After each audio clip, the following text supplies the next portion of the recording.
Anantapuram JNTU స్నాతకోత్సవం జరగనుంది. ఈ వేడుకకు రాష్ట్ర గవర్నర్ అబ్దుల్ నజీర్, ఐటీ, ఉన్నత విద్యాశాఖ మంత్రి నారా లోకేష్ హాజరవుతారని JNTU vice chancellor Sudarshan Rao తెలిపారు. హైదరాబాద్కు చెందిన ల్యాబ్ సీఈఓ సత్యనారాయణకు గౌరవ డాక్టరేట్ ప్రదానం చేయనున్నట్లుగా వీసీ తెలిపారు.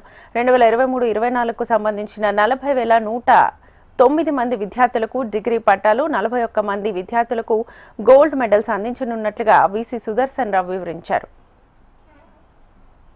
మన జవహర్లాల్ నెహ్రూ టెక్నాలజికల్ యూనివర్సిటీ అనంతపూర్ 14వ స్నాతకోత్సవాన్ని ఎన్టీఆర్ కళాక్షేత్రంలో మా ప్రాంగణంలో నిర్వహించబోతున్నాం.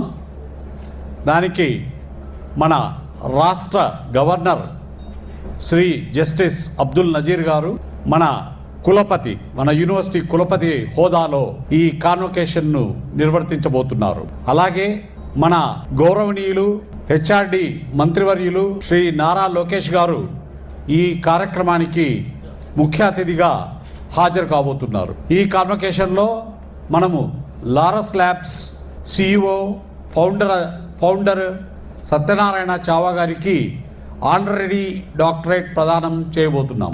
ఈ స్నాతకోత్సవంలో 41 గోల్డ్ మెడల్స్ ప్రదానం చేయడం జరుగుతుంది.